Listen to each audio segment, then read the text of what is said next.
Hello बच्चों, let's read the question. The question is, at what thickness will a thick convex concave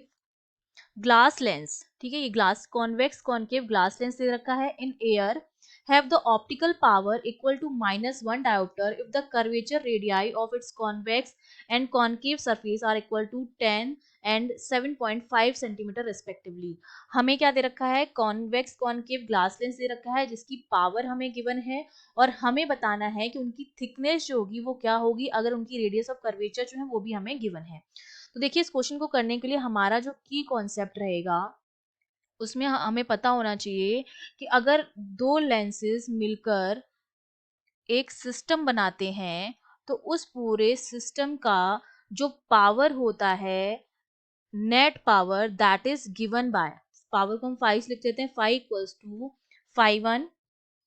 plus 5 2 minus D 5 1 5 2 upon, इसको हम divide कर देते हैं N से, जहां पर एन जो हो जाएगा वो आपका क्या हो जाता है, रिफ्रेक्टिव इंडेक्स हो जाता है उस लेंस का. अब लेंस हमारा ग्लास से बना हुआ है तो ग्लास का रिफ्रेक्टिव इंडेक्स हमें पता है, एन इक्वल्स टू क्या होता है 1.5 होता है ग्लास के लिए, ठीक है. और हम जानते हैं लेंस मेकर फॉर्मूला से, अगर मैं बात करूं फोकल लेंथ की, तो 1/f जो आता है मेरे पास वो आता है n-1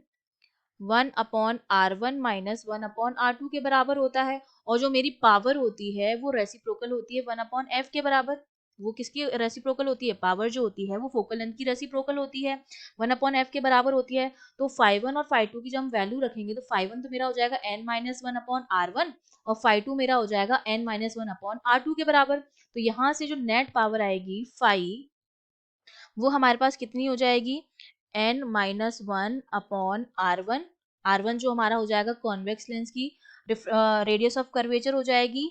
माइनस, क्योंकि जो सेकंड जो कॉन्केव लेंस की जो रेडियस ऑफ कर्वेचर होती है वो माइनस में होती है, तो यहाँ पर माइनस का साइन हो जाएगा, तो माइनस n-1/r2 हो जाएगा आपका, प्लस 5 1 5 2 हो जाएगा, क्योंकि 5 2 जो हमारा है ये 5 2 की वैल्यू है, 5 2 की वैल्यू आपकी नेगेटिव में आती है तो यहाँ पर नेगेटिव नेगेटिव प्लस हो जाएगा, तो ये प्लस बन जाएगा आपके पास d/n, और ये आपके पास हो जाएगा n-1/r1 इंटू n-1/r2. ये हमारे पास फॉर्मूला बन गया नेट पावर का. अब हमें टोटल पावर जो है वो दे रखी है इस पूरे सिस्टम की, दो लेंस से मिलकर जो सिस्टम बना हुआ है उसकी टोटल पावर हमें पता है -1, कि -1 जो हो जाएगा that is equals to n-1. 1.5 है ग्लास के लिए रिफ्रेक्टिव इंडेक्स, तो 0.5/r1 जो है वो हमें गिवन है 10 सेंटीमीटर, इसको हम मीटर में कन्वर्ट करेंगे तो हो जाएगा 0.1 माइनस n-1.5 हो जाएगा अपॉन r2 कितना गिवन है 7.5, तो हो जाएगा हमारा मीटर में 0.075 प्लस d अपॉन, क्योंकि d थिकनेस है हमें हमारी वो हमें निकालनी है, अपॉन n 1.5, और ये हो जाएगा 0.5/0.1 इंटू 0.5/0.075.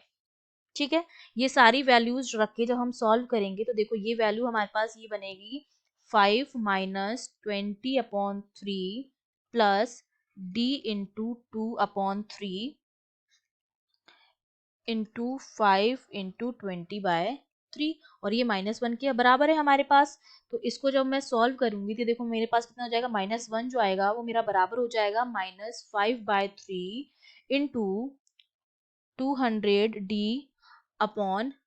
9 के बराबर हो जाएगा. तो यहाँ से 200d/9 जो है दैट इज इक्वल्स टू 2/3 हो जाएगा हमारा यहाँ पर. तो यहाँ से d की जो वैल्यू हमारे पास आ जाएगी वो हमारे पास कितनी हो जाएगी, 3 3 9, तो हो जाएगा 3/100, 2 से 100 गया, ये 3 से 3 टाइम गया, 3/100 आ गया है, और 3/100 हमारा हो जाएगा, और ये मीटर में आया है तो अगर सेंटीमीटर में कन्वर्ट करेंगे तो ये 3 सेंटीमीटर आ जाएगा. तो d की वैल्यू जो हमारे पास आई है वो कितनी आई है, that is equals to 3 centimetre.